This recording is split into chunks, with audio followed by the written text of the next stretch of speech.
Hello, this is Lilian, welcoming you to the 1898th edition of the Enfield Talking Newspaper, Dateline, the 16th of April 2015. The readers this week are Rod and myself, Lilian, with Colin on the controls. The items that we will be reading come from our local newspapers, the Enfield Gazette and Advertiser, and the Enfield Independent, and are their copyright. Our title music is Country Rock Polka, composed by Pat Prilly, Fernand Boulon, Harry Brewer, and performed by Jean-Jacques Perry, and is used with his kind permission. Local stories include 5 contests key marginal, key battleground is neck and neck, child homeless in crisis, and mayor sets out plans to get rail service on track. And now over to Rod, who will read the first item. And straight into that railway story. The Mayor of London has committed to improving railways in Enfield. Boris Johnson got the train to Turkey Street last Wednesday as part of a visit to the Enfield North constituency, where he set out Transport for London, TfL, plans for improvements. TfL will take over the running of Turkey Street, Southbury and Enfield Town on May 30th as part of the Overground franchise awarded to the organisation. An improvement programme due to be introduced includes deep cleaning of all stations and trains, bringing the fare package into the TfL structure, and modernising the trains and carriages. Mr Johnson said, "In the coming years, people will see a proper metro-style service, which will fully galvanise this part of the city." Nick Dubois has played a major role in this campaign in lobbying to get it done. This is a real breakthrough for London as the first overground franchise which has been awarded to TfL. This is a massive opportunity for London to have a proper integrated rail service. Improving the network in places like this will have a beneficial impact on job creation, enterprise and the local economy. Mr Johnson also visited a number of shops that have benefited from a scheme called Help for High Streets, a programme encouraging high street traders and cutting business rates for small enterprise, including bridal wear shop The Boutique in Hertford Road. The shop's co-owner, Christine Michaels-Memmott, said, "The scheme has been brilliant for us and has really helped. My children made cards for Boris, which he enjoyed, and my son asked why he wasn't standing for mayor again. He said 8 years was a long time.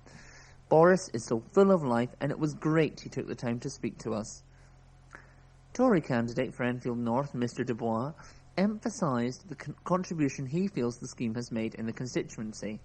He said, "Our high streets were really struggling after the riots, but the scheme helped bring people together, and measures like this can be the difference between survival or not." But not all the traders in Hertford Road were impressed by Mr Johnson's visit. Michael Pinnock, owner of Everett Florist, said, "It's a farce. He's only come down here to get votes for the Conservatives. I wouldn't vote for any of them, to be honest. I don't trust the lot of them." Voters have just 5 candidates to choose between in the Enfield Southgate constituency. In 2010, they had to decide which of 10 candidates got their vote. The seat is number 22 on Labour's target list, and although UK polling report describes it as natural Conservative territory, voters provided one of the defining moments of the 1997 election when Labour's Stephen Twigg unseated the then Conservative Defence Secretary Michael Portillo. The Tory candidate this time is former Enfield councillor and solicitor David Burrows, who has served as MP since 2005, when he won 45% of the votes, increasing to 49.2% in the 2010 contest and a majority of 7,626, 17.2%. Enfield councillor Bambos Sheralambus, who represents the Palmer's Green ward, is standing for Labour. He contested the 2010 general election and secured 32.2% of the vote, coming second. Jean Robertson Malloy, who has spent 40 years in social work, is standing for the Greens and will be hoping to improve on the 1.4% of the vote her party got last time around. Former Enfield councillor David Schofield, who used to be a Conservative, is running for UKIP. He fought Chase Ward for UKIP in the council elections in May last year. In the 2010 general election, 1.1% of votes went to UKIP. Computer programmer Paul Smith is the Liberal Democrat candidate. He got into politics after finding it difficult to find a primary school place for his daughter. The party took 13.8% of the vote last time. And now some more politics. The race to win the Edmonton seat in the general election may seem to many as though it is a foregone conclusion. Andy Love had been the MP for the area in the east of the borough since the Labour landslide victory of 1997. However, earlier this year he announced he would not be standing for re-election in May and triggered a selection race which saw more than 100 hopefuls bid for the chance to be named Labour's candidate.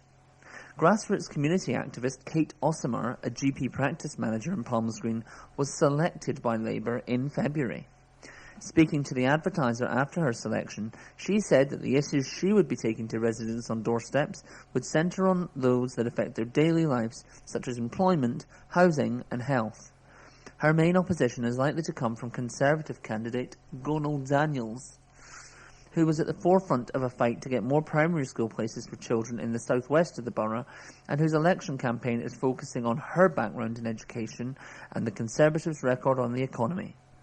The other candidates in the constituency are Douglas Coker of Foxwood Green Close, Enfield, who is standing for the Green Party, Lewis Peacock of Bradwell Mews, Edmonton, who is standing for the Trade Unionist and Socialist Coalition, David Schmitz of Falkland Road, Hornsey, who is standing for the Liberal Democrats, and Neville Watson of Roslyn Road, Tottenham, who is standing for UKIP. Almost 5,000 children in Enfield are living in temporary accommodation. The borough had the fourth highest levels in the capital as of the end of 2014, according to figures released by former Olympic Minister Tessa Jowell. The statistics also show a 17% increase in just 2 years from 3,670 in 2012 to 4,879 in 2014. Neighbouring borough, Haringey, is one of only 3 other boroughs to have a higher rate of children in temporary accommodation, with 5,322. Brent has 5,140 children in temporary accommodation, with Newham slightly lower on 4,994 children. Commenting on the figures, Mrs. Giles said, "We are a city of billionaires and millionaires, yet child homelessness is disgracefully high and rising. Inequality is robbing these children of their childhood. We have to build more houses and tackle the inequality in London." Enfield Borough Council's Cabinet Member for Housing, Amit Oikonas, said, "These figures are not acceptable, and as a council we have several housing schemes that are going ahead to help cut down this number. However, we need help from the Greater London Authority and the next government, whatever colour it is, to allow us to build homes quicker and stop this housing crisis." The councillor pointed to the developments on the Alma estate in Ponders End Ladderswood in New Southgate, and Meridian Water, which he said would hopefully create 8,000 new homes in the next 5 years. He added, there needs to be a relaxing of the borrowing cap because we are not able to replace stock once it has been sold. Through our housing gateway and housing innovation, we are determined to stop people falling into temporary accommodation, but the government must ease the pressure. Now, away from politics, Salvatore Manzone might be 100 years old, but that did not stop him from hitting the dance floor during his birthday celebrations. Despite breaking his hip and shoulder recently, the grandfather marked the milestone at Villa Scalabrini care home in Green Street, Shenley, with his daughter Lilian, son Johnny, wife Evie, and ex-wife Maria. He was born in Sicily but moved to England with his wife Carmela, where the couple lived and worked as housekeepers at Hampton Court. Eventually they moved back to Sicily, but Mr. Manzone settled in Southgate after the death of his wife, before moving to Villa Scalabrini 10 years ago. His daughter Lilian said, personality-wise, my dad is very domineering. He loves to play cards and always wins. He's even had trophies. The party was beautiful. He even managed to get up and dance, even though he had 2 falls recently, in which he broke his hip and shoulder.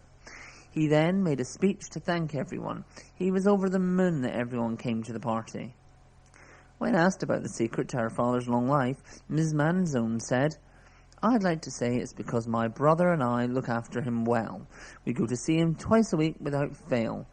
But I know that it's got a lot to do with the incredible care he gets at Villa Scalabrini too. Mindless thugs have vandalised a mosaic in the centre of a park. The Dragon mosaic in New Southgate Millennium Green in Station Road was unveiled in 2013 after being designed the previous year by local artist Harry Blackman and assembled by volunteers. The centrepiece, made entirely of marble, was ripped from the mosaic and discovered in a nearby hedge. Park trustee Andrew Irvine told the Enfield Independent he was gutted to see the mosaic damaged and called for anyone who might have seen anything to come forward. He said, when it was first discovered, we were all gutted, especially Harry, who had spent hours coming up with the idea. This means so much to him and all of us. The marble can be replaced without too much cost, but the danger is this happening again, and we need to try and figure out a way to safeguard this beautiful part of our park. The park was opened in 2000 and has recently undergone refurbishments.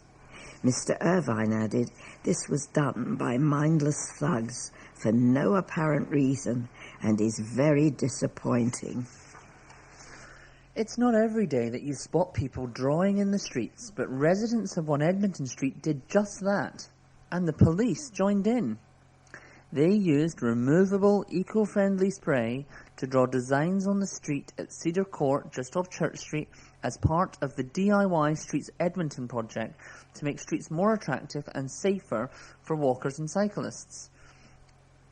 The event was organised by Sustrans, a charity which encourages people to make healthier, cleaner and cheaper journeys. Veronica Conti, Sustrans Edmonton project officer, said the road was closed off and residents drew designs for a proposed crossing in Church Street near Cedar Court and Hazelbury Road.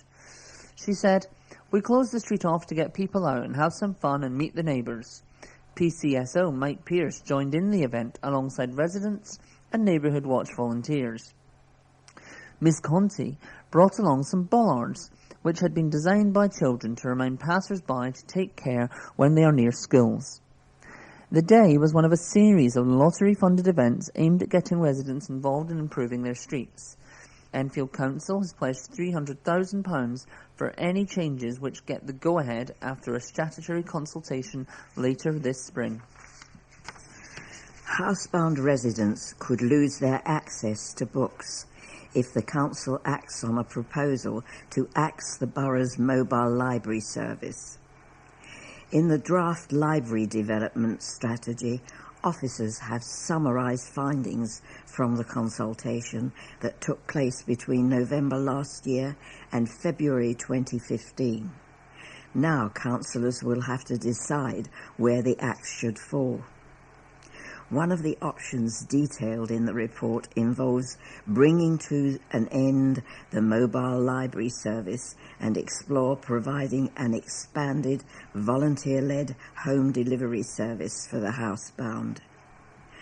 Alongside axing mobile libraries, 4 libraries, Enfield Town, Palmer's Green, Edmonton Green and Ordnance Road in Enfield Lock, would be retained under the banner of flagship libraries, with 7 days a week access.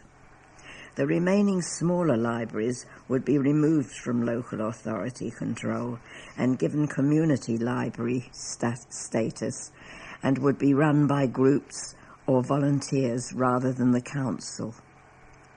Officers say that results from the consultation process showed general support for community libraries, and add that they, the officers, should be given the go-ahead to start talks with volunteers and organisations who could take over the majority of smaller libraries.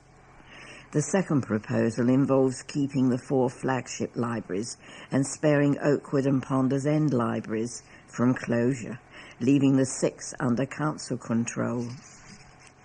Jeff Rodin, a member of the Enfield Alliance Against the Cuts steering group, said that the cuts would be felt most in poorer parts of the community. Libraries are increasingly not used by a lot of people who, if they want to read, just buy a book on Amazon or download it on their Kindles. Mr. Rodin told the Advertiser these are the kinds of people who have computers in their homes. They don't need internet access or printers. The people who will suffer in this are the young people dependent on free access to books and learning that only libraries provide, only those who need to use computers and internet facilities.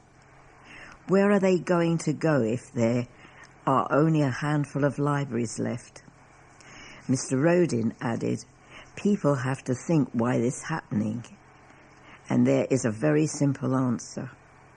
The local government grant has been so reduced by central government that the council is being forced to find savings. The council stressed that no final decision to axe any service had been made or approved. The Cabinet Member for Education, Children's Services and Protection, Aoife Orphan, said, a decision on the draft library strategy will be made by later in the year. Our aim is to continue to provide a superb library service to our residents, and we will take into account all the comments made by residents, community groups and interested parties to ensure this happens.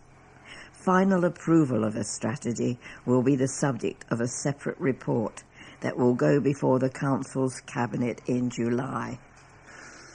A teenage musician from Arnis Grove was whisked to Paris to entertain travellers on Eurostar after winning a busking competition. Natalie Shea, 16, performed songs to passengers travelling to France on Wednesday last week after triumphing in the Gigs busking competition organised by City Hall. Singer-songwriter Natalie is a pupil at the Brit School for Performing Arts and has already picked up several awards for her music. She played in both the Eurostar departure lounge at St Pancras International Station and then in the Paris-bound train as it sped under the channel towards France. The former pupil at Ashmole Academy in Cecil Road, Southgate, said it had been a thrilling experience despite a 5:30 a.m. start. She explained, I loved it. There were lots of cameras there, so the atmosphere was great and people really seemed to like my songs. There weren't only French and English passengers, but people of lots of different nationalities, which was exciting. I had to busk for votes in the Gigs competition before playing to a panel of judges in the final round. She also scooped the Undiscovered Talent Award at the 2014 London Music Awards and has played at venues including the Roundhouse and the 100 Club in London. Her debut single, Follow You Home, reached number 15 in the singer-songwriter iTunes Top 200 charts. She lists George Ezra and James Bay among her inspirations and says the support of her parents, Koo and Rodney, has played a key part in her success. She started at the Brit School in 2013 and says she feels inspired and motivated by her fellow students. A distinctive shock of blonde hair could be spotted in Enfield last week when Boris Johnson paid a visit to the borough. The Mayor of London stepped off a train at Turkey Street railway station just after 9 a.m. on Wednesday to express his support for Conservative general election candidate for Enfield North, Nick Dubois. Mr Dubois, who is going up against political rivals including Labour's Joan Ryan, his predecessor as MP, is facing a battle to hold on to the seat he won in 2010. Mr Johnson acknowledged that it would be tight, but told the Advertiser why he hoped residents would support Mr Dubois. He said, "I think we'll be fighting for every vote, but I think Nick is a brilliant MP, a brilliant candidate, and I think it would be a real shame for Enfield to go backwards. You can never count your chickens, but I think he certainly deserves to win, and to win well." Nick has led a series of outstanding local campaigns for this area. He has led the way in calling for Enfield's law to combat knife crime. He has been at the forefront of the campaign against gangs, knives and guns, and we have seen considerable falls in knife crime in London over the past few years. Nick has been indispensable in bringing that about in this part of the city. Mr Johnson also praised the Tory candidate's work to bring about rail improvements and to get young people into work, and said that Mr Dubois' passion and dynamism set him apart. A little bit more on the Nick Dubois campaign. The battle for control of Enfield North will be one of the most fiercely fought in London. Nick Dubois, the Conservative candidate, is battling to be re-elected to the seat, which he won in the 2010 general election with a majority of just 1,692 votes. Polls carried out by Lord Ashcroft in September last year showed Labour's candidate, Joan Ryan, was starting to inch ahead of her rival, as she was at 44%, 10 points ahead of then-incumbent MP Mr Dubois. That poll showed a relative surge in support for UKIP in the area, with backing for the anti-Europe party at 12%, up from just 2% 5 years ago. UKIP's surge in the constituency may surprise some who believe that Mr Dubois' vocal Euroscepticism would have placated potential UKIP voters in Enfield North. While anti-immigration feeling could be threatening to eat away at his core Conservative vote, Mr Dubois has dedicated energy to campaigning on specific constituency issues, including lobbying train companies on their poor recorded provision in Enfield, championing the case of Primodus campaigners Chris and Emma Gooch in Parliament, and lobbying Parliament to secure tougher sentences for those caught carrying knives. His main rival, Joan Ryan, is trying to regain the seat for Labour after being unseated in the wake of the expense scandal before the last election in 2010. She was ordered to pay back more than £5,000 in claimed mortgage payments when it had emerged that she had spent money on repairs and decorations at her Enfield home before switching her designated second home to a central London property. At the time, there was no rules in place against doing this. However, the law has since been changed. Ms Ryan has been campaigning around issues on housing and health and was against the decision of the Royal Free NHS Foundation Trust to evict families living on the site of Chase Farm Hospital in the Ridgeway, Enfield, to make room for a multi-million-pound redevelopment of the hospital. She has also raised concerns publicly about the decision of the Trust to sell off some of the land in the Ridgeway to fund the building of a more compact hospital. While the closure of the A&E and maternity services at Chase Farm was a major issue for residents campaigning against the closure, it remains to be seen if people will blame Mr Dubois for his association with David Cameron's pledge to keep the units open, or whether the details of the expenses scandal rankle more. Also contesting the seats are Cara Jenkinson for the Liberal Democrats, Deborah Cairns for UKIP, David Flint for the Greens, Joe Simpson for the Trade Union and Socialist Coalition, and Yemi Alawola for the Christian People's Alliance. A hair salon has been crowned London's finest at a national competition. Pure Enfield in Windmill Hill won the London's Best Hair Salon prize at the English Hair and Beauty Awards last month. After receiving backing from customers to make it into the top 5 for the category, the team had to submit a portfolio showing its contribution to the local community. The salon also won the title of Best Men's Stylist at the awards evening in Manchester.